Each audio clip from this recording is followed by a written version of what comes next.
नमस्कार. मी डॉक्टर राजीव जोशी. मागे दीनानाथ मंगेशकर हॉस्पिटलमध्ये जी घटना झाली, त्याच्यानंतर डॉक्टर पुरुषोत्तम शिराळकर आणि मी असं मिळून एक दीनानाथ मंगेशकरची तिसरी बाजू असा एक व्हिडिओ केला होता. तो बऱ्याच लोकांच्या लक्षात होता आणि आता ही जी डोंबिवलीमध्ये घटना झाली डॉक्टरांच्या मारहाणीची, त्याच्यानंतर अनेकांनी मला फोन केला आणि ह्याच्याबद्दल तुमचं मत काय आहे? असं विचारलं. त्याच्यामुळे हे मत सांगण्यासाठी हा व्हिडिओ मी तुमच्याशी शेअर करतोय. फक्त हा व्हिडिओ मी एका प्रेझेंटेशनच्या माध्यमातून देणार आहे. आणि ते प्रेझेंटेशन जे आहे ते मी आपल्याबरोबर शेअर करतो. डोंबिवलीमधील फास्ट घटनांची तिसरी बाजू. मी doctor Rajiv Joshi, MBBS, MD, LLB. आता डोंबिवलीमधील फास्ट घटना असं मी का म्हणतोय? तर डोंबिवली फास्ट असा एक चित्रपट होऊन गेला आणि तो चित्रपट खूप गाजला, त्याला अनेक पारितोषिके मिळाली. तशीच त्या डोंबिवलीमधील घटना ज्या झाल्या त्या खूप फास्ट झाल्या आणि त्या चित्रपटाप्रमाणेच हा व्हिडिओ पॉप्युलर व्हावा म्हणून मी हा व्हिडिओ करतोय असं समजूया. तर ही तिसरी बाजू जी आहे ती मी तुमच्यासमोर मांडणार आहे. त्याच्या आधी मी तुम्हाला एवढंच एक सांगणार की लोकांची डॉक्टरांकडून काय अपेक्षा आहे. तर लोकांना असं वाटतं की हे जे डॉक्टर आहेत 63 वर्षापासून न थकता न बसता उभं राहून रुग्णांची सेवा करणारा बिनखुर्चीचा डॉक्टर रोज 100 पेक्षा अधिक पेशंट तपासतात आणि माणुसकीची खरी व्याख्या जगतात. असा प्रत्येक डॉक्टर असावा अशी लोकांची अपेक्षा आहे.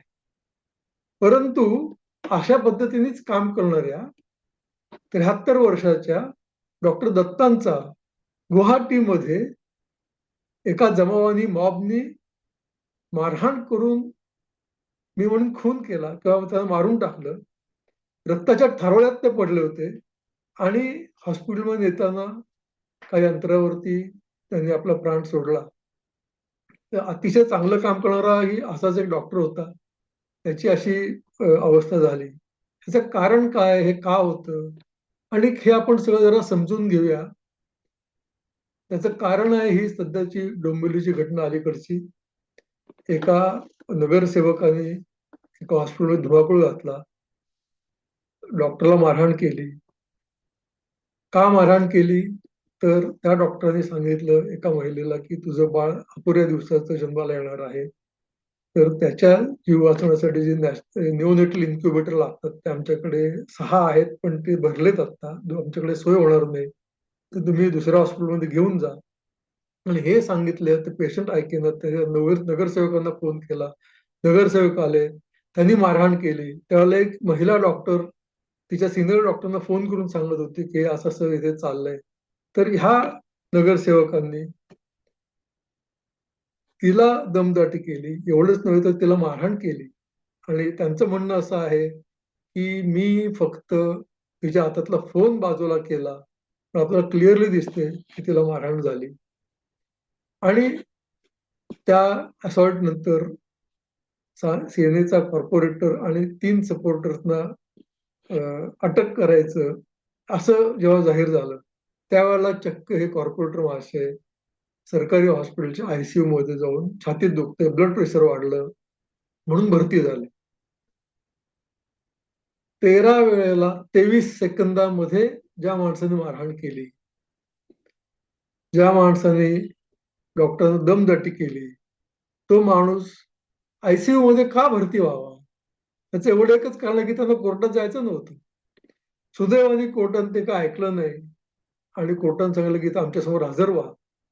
तर ते हजर झाल्यानंतर कोर्टाने त्यांना कानउघडणी केली आणि त्याच्यानंतर पोलिसांना घेऊन गेले. बघा जो ॲडमिट होता माणूस तो व्यवस्थित चालत पोलिसांबरोबर चाललेला आहे आणि त्याला 13 जुलैपर्यंत पोलीस कोठडी सांगितली. आणि मग मीडियामध्ये बातमी आली, की देवदूतावरती हात उचलणाऱ्या ना कायद्याचा धडा. अशी का वेळ येतेय? का मारायला लागते डॉक्टरांना? पुढची बातमी आली, की नगरसेवक रमेश म्हात्रेंचं टेन्शन वाढलं. डोंबिवलीत 14 डॉक्टरांनी घेतला आक्रमक पवित्रा. आक्रमक पवित्रा घेतला म्हणजे काय केलं? त्यांनी माहिती सांगितली, की ह्या माणसाच्या पूर्व इतिहासाची. ह्या कॉर्पोरेटरच्या पोटातून डॉक्टरांनी डोळी काढली होती, किडनीवरती जिवंत ठेवलं होतं. कालपर्यंत डॉक्टरांच्या पाया पडणारा माणूस त्यांच्या जीवावर उठला. नगरसेवक म्हात्रेंचा काळा इतिहास समोर आला. म्हणजे काय काळा इतिहास आहे यांचा? तर त्यांच्या पोटात गोळी घातली होती कोणीतरी.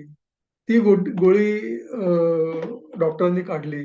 म्हणजे याचा अर्थ असा आहे की गोळीबार झाला, यांच्यावरती झाला, यांनी केला का त्यात ते सहभागी होते काहीतरी कारणाने. उगाच चौगाच तर काही गोळी लागली नाही.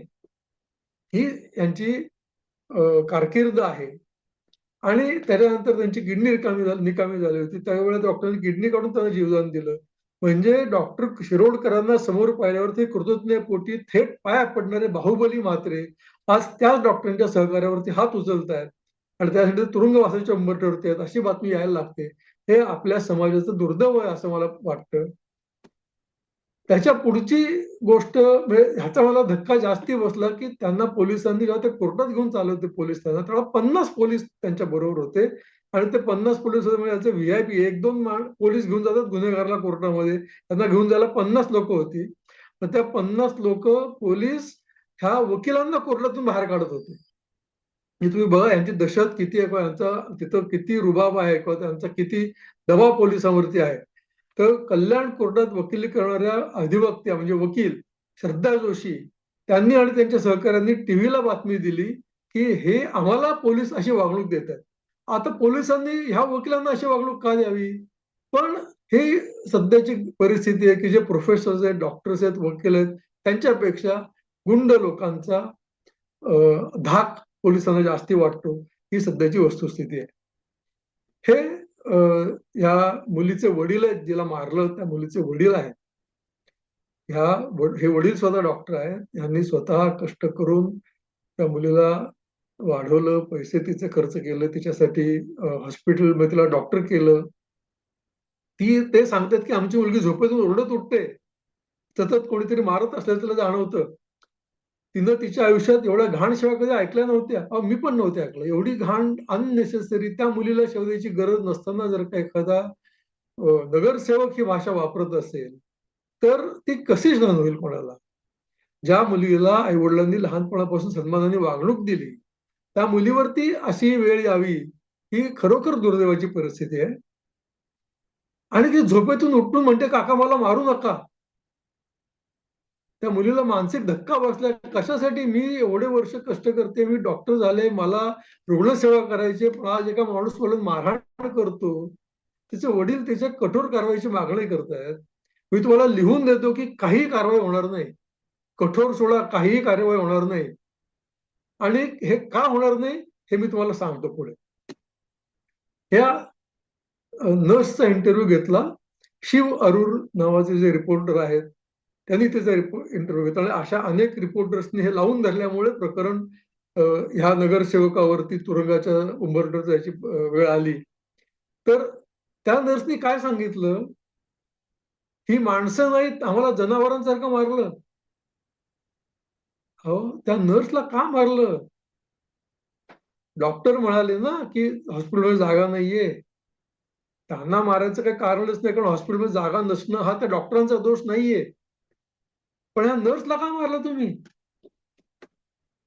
आणि मग ह्या एका पक्षाच्या नगरसेवकाबद्दल दुसऱ्या पक्षाच्या लोकांनी कॉमेंट सुरू केल्या. डॉक्टरांवरील हल्ला निषेधार्ह. वैद्यकीय कर्मचाऱ्यांच्या सुरक्षेसाठी भाजपचे ठाम समर्थन.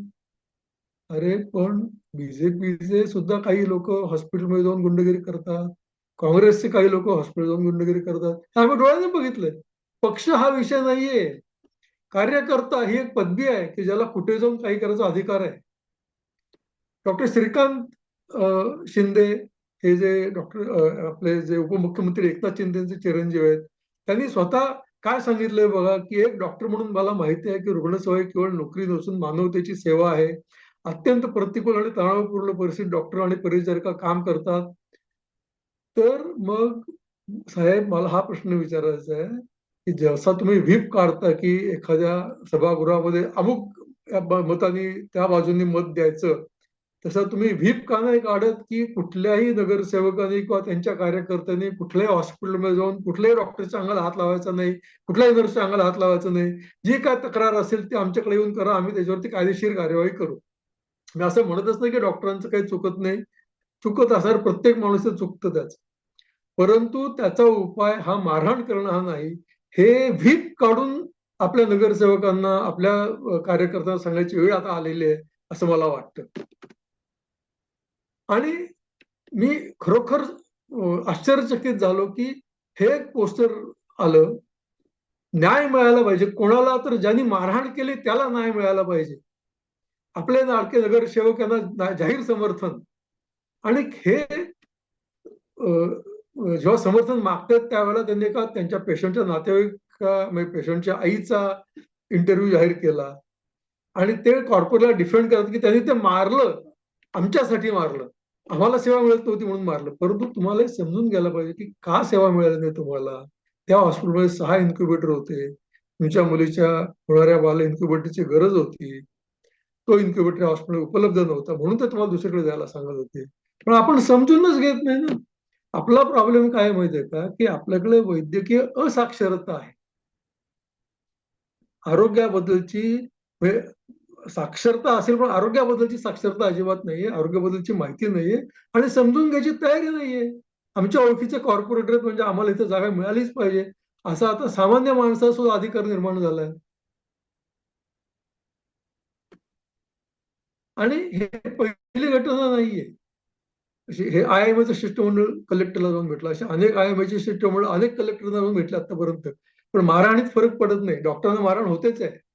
आणि ही मी स्वतः डोळ्यांनी बघितलेली घटना आहे. डॉक्टरांना मारहाण होते त्याच्याबरोबर अँब्युलन्सला पेटवून दिलेलं.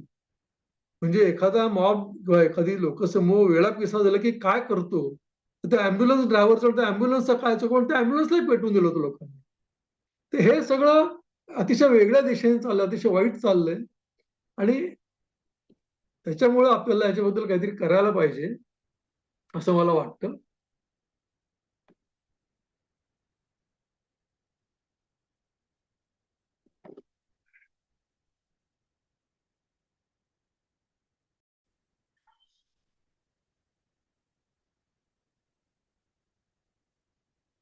तर काय करता येईल आपल्याला? तर हा एक लेख अलीकडेच आपले मित्र आहेत ॲडव्होकेट रोहित एरंडे यांचा हा लेख पब्लिश झाला. ह्या डोंबिवली प्रकरणासंबंधीचा हा लेख आहे. तर डॉक्टरांवरील हल्ल्यांचा गंभीर आजार, असं का आजार झालाय, काय प्रॉब्लेम आहे, हे थोडं आपण समजून घेऊया.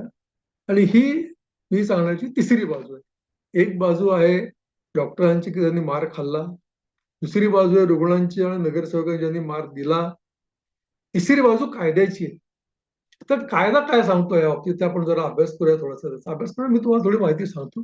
Role of law article 21. Article 21 असं सांगतं की राईट टू लाईफ हा नागरिकांना दिलेला आहे. त्यांना आरोग्य सेवा मिळालीच पाहिजे. अगदी खरी गोष्ट, आरोग्य सेवा द्यायची ही जबाबदारी सरकारची. अनफॉर्च्युनेटली आपल्या गव्हर्नमेंटचा जीडीपीच्या 1.5% फक्त आरोग्यावरती खर्च होतो.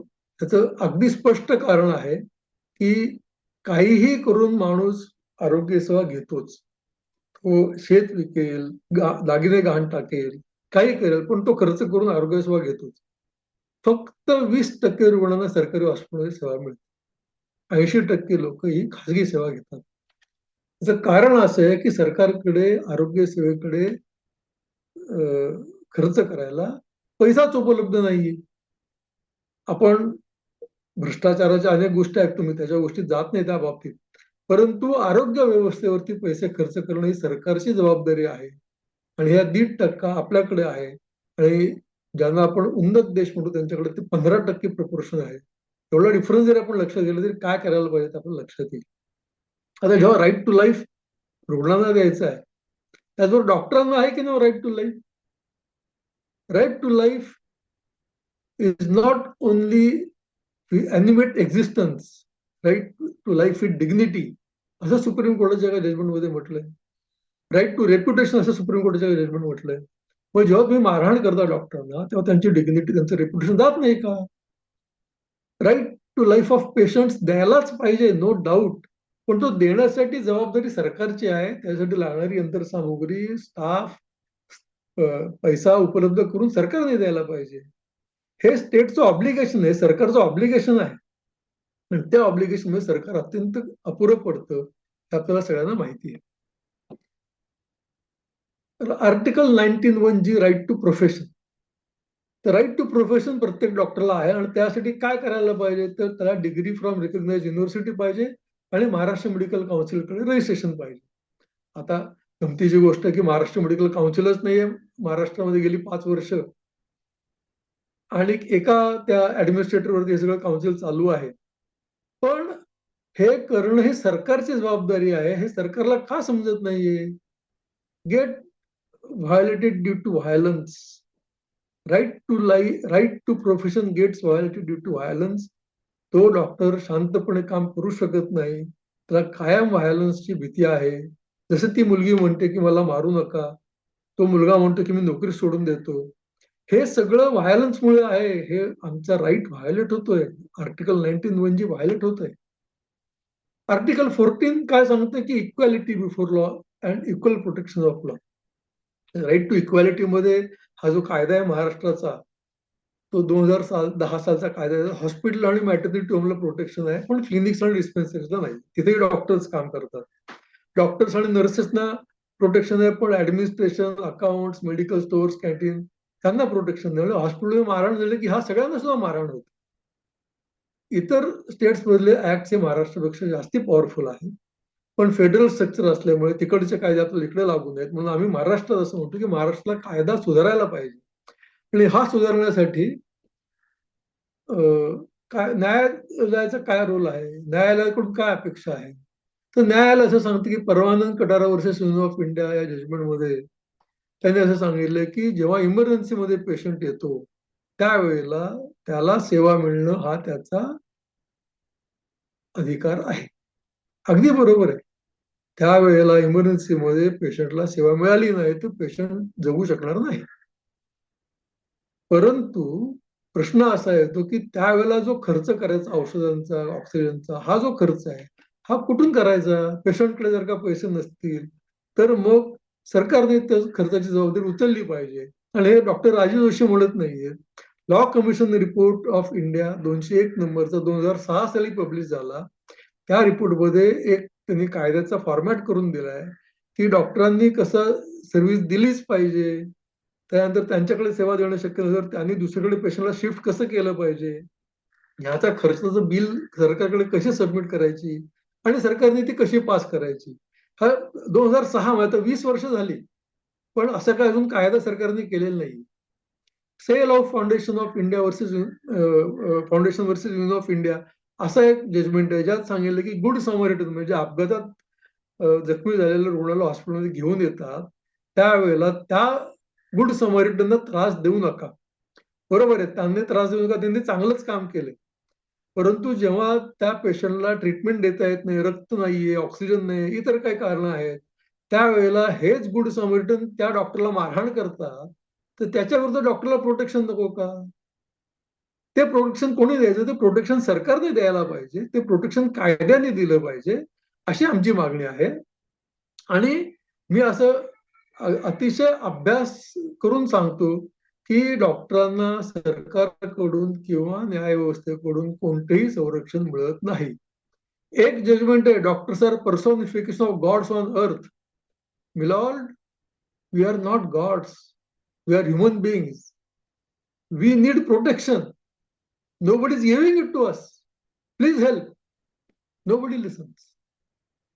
16 राज्यामध्ये कायदा आहे डॉक्टरांना संरक्षण देण्याचा. कायदा आहे, अंमलबजावणी नाही. त्याची कलमं बघा, मी 19 राज्यांची कंपॅरिझन केली. त्यात निरनिराळ्या राज्यामध्ये निरनिराळी कलमं आहेत, निरनिराळ्या राज्यामध्ये निरनिराळी कलमं नाहीयेत. आपण त्याच्या खोलात आता जायला नको. परंतु हे लक्षात येईल की इक्वॅलिटी नाहीये संपूर्ण भारतात. IMA ची डिमांड आहे की सेंट्रल ऍक्ट करा. पण आमचं म्हणणं असं की किमान प्रत्येक राज्याने आपापला कायदा सुधारा. सोपं आहे ते जास्ती. So strong deterrent law is need of the hour. The act needs to be amended.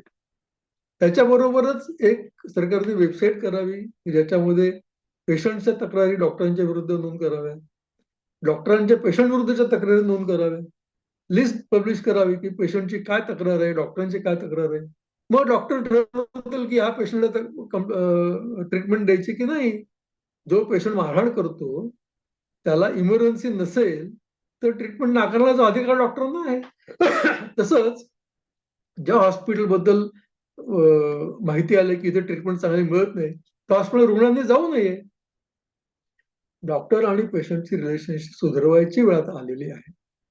आणि ह्याच्यासाठी अजून एक गोष्टीची आवश्यकता आहे की जिथे हेल्थ केअर प्रोटेक्शन फंड आपण त्याला म्हणू, की जेव्हा असा मॉब येतो, एखादा इन्स्ट्रुमेंट हॉस्पिटल तोडफोड करतो, एखादा व्हेंटिलेटर तोडतो, तर तो व्हेंटिलेटर दुसऱ्या पेशंटला उपलब्ध होत नाही.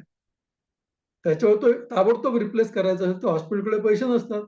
तो तात्पुरता जोपर्यंत कायद्याच्या प्रोसेसमधून जे आता विलंब किती लागतो आपल्याला माहिती आहे, सरकारकडून इतर काय बँकाकडून लोन मिळून तो इक्विपमेंट येईल तोपर्यंत ते इक्विपमेंट उपलब्ध करण्यासाठी तरी का होईना ते हेल्थ केअर प्रोटेक्शन फंड असायला पाहिजे. आणि त्याच्यात अजून काही प्रोव्हिजन्स पाहिजेत. तर ह्या प्रोव्हिजनसाठी मी तुम्हाला एक उदाहरण देणार आहे. Schedule caste and schedule tribes prevention of atrocities act 1989. तर मी उदाहरण का देतोय तुम्हाला सांगतो. याच्यात शेड्यूल कास्टला प्रोटेक्शन मिळू नये असं माझं म्हणणं नाहीये.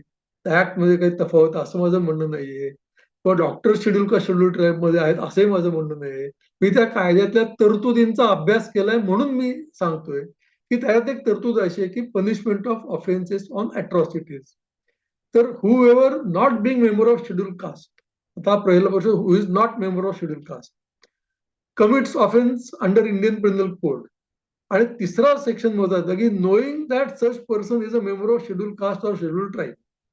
म्हणजे थोडक्यात शेड्यूल कास्ट शेड्यूल ट्राईब नसलेला माणूस जेव्हा ह्या शेड्यूल कास्ट शेड्यूल ट्राईबच्या लोकांना त्रास देतो किंवा काही गुन्हा करतो त्यावेळेला प्रिझम्पशन ऍज टू ऑफेन्स, म्हणजे तो गुन्हा केला आहे असं कोर्ट न्यायालय प्रिझ्युम करणार. In the prosecution for an offence under this chapter it is proved that the accused was having personal knowledge of the victim or his family, the court shall presume that the accused was aware of the caste and or tribal identity of the victim unless the contrary is proved.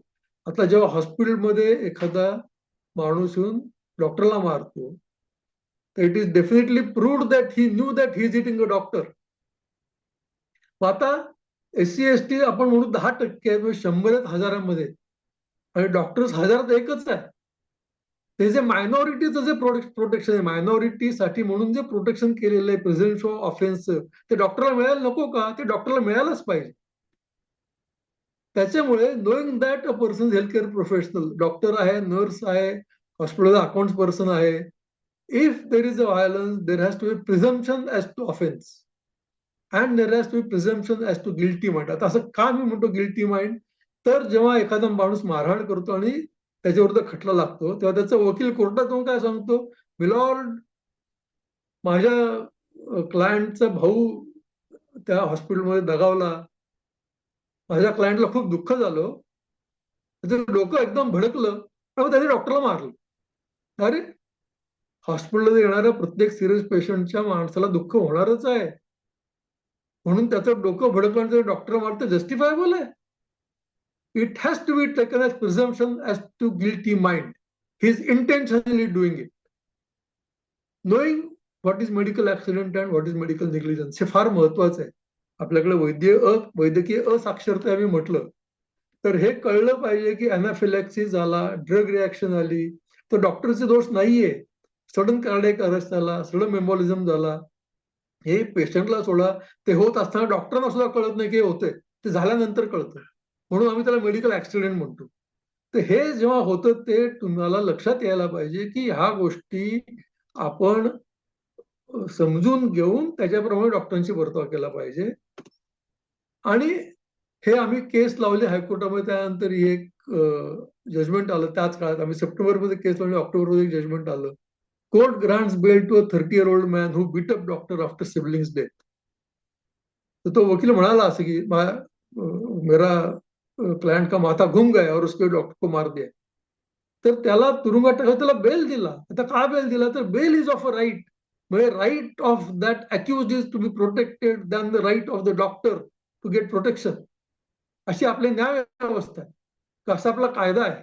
म्हणून तो कायदा बदलला पाहिजे. आम्ही जेव्हा केस file केली त्यावेळेला सरकारनं असं ऍफिडेव्हिट दिलं की एवढ्या 4 वर्षामध्ये 302 गुन्हे रजिस्टर झाले आणि आम्ही 545 लोकांना अरेस्ट केले. तर आम्ही सांगितलं खोटं आहे, एवढ्या लोकांना अरेस्ट झाल्याची आम्हाला माहितीच नाही, खरा काय तो आकडा द्या.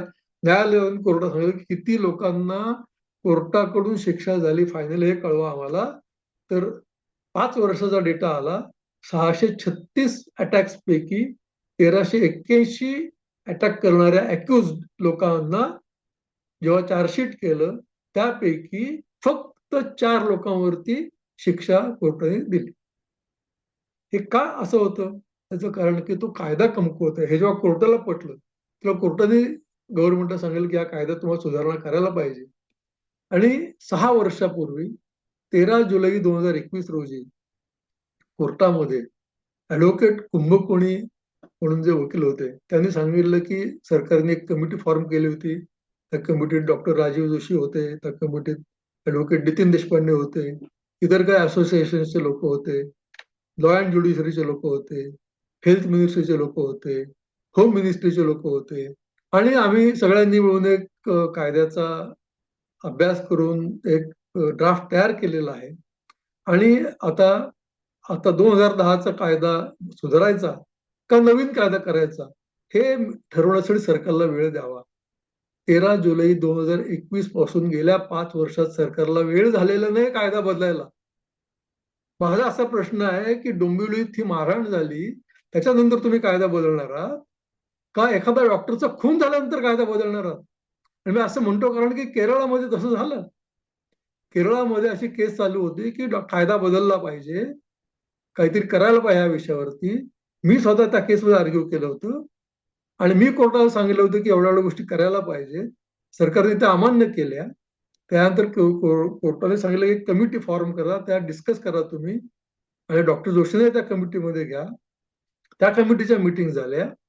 त्याच्यानंतरही केरळ सरकारने कायदा बदलला नाही आणि वंदना दास नावाच्या एका यंग डॉक्टरची हत्या पहाटे हॉस्पिटलमध्ये झाली. त्या दिवशी दुपारी 2:30 वाजता न्यायाधीशांनी सरकारी वकिलांना विचारलं की तुम्ही कायदा बदलणार आहे का आता आम्ही ऑर्डर पास करू. त्याच्यानंतर 8 दिवसात गव्हर्नरच्या सहीचा ऑर्डिनन्स पास झाला. तर त्यांनी कोर्टात सादर केला आणि 3 महिन्यामध्ये केरळ असेंब्लीमध्ये कायदा पास झाला, जो 2023 साली भारतातला सर्वोत्कृष्ट कायदा झाला. कारण की त्याच्यात आम्ही जी कलम डिस्कस केली ती सगळी कलम त्याच्यामध्ये इन्कॉर्पोरेट केली होती. हा काही पहिला अटॅक नाही डोंबिवली मधला. डोंबिवलीमध्ये अनेक अटॅक झाले, मल्लापुरम मध्ये अटॅक झालेत, गुरगावमध्ये अटॅक झाले, चेन्नईमध्ये अटॅक झाले. भारतात सगळीकडे हा प्रॉब्लेम आहे. त्याच्यामुळे तुम्ही कुठल्याही डॉक्टरवरती हात उचलण्यापूर्वी हा विचार करायला पाहिजे की त्या डॉक्टरनी 10 वर्ष तपश्चर्या करून ही पदवी प्राप्त केलेली आहे. प्रत्येक पेशंटचा मृत्यू किंवा प्रत्येक पेशंट होणारा त्रासला डॉक्टर जबाबदार नाहीये. काही परिस्थिती आहे ज्याच्यात सरकारी काही यंत्रणामध्ये कमतरता आहे, काही पेशंटच्या सवयी आहेत. त्याच्यामुळे त्या डॉक्टरच्या घरी त्याचा मुलगा वाट पाहतोय, त्याची बायको वाट पाहते, त्याची आई वाट पाहते, त्याचे वडील वाट पाहतायत. त्याच्यामुळे हा जर का तुम्ही व्हायलन्स केलात तर तो हॉस्पिटलवर थांबत नाही, त्याच्या फॅमिलीला त्रास होतो. त्याच्यामुळे डॉक्टर्सना रिस्पेक्ट करा, व्हायलन्स करू नका. आणि भारतामध्ये 62% Indian resident doctors work more than 36 hours at a stretch. 86% report severe sleep deprivation. हे कष्ट आहेत डॉक्टर म्हणतले. 97% earn less than an entry level civil servant. आणि 76% डॉक्टरांना कधी ना कधीतरी असॉल्ट सहन करायला लागलेलं आहे, फिजिकल किंवा व्हर्बल. त्याच्यामुळे we can call our self civilized only when we learn to treat our doctors like they treat us with care and caution. Thank you.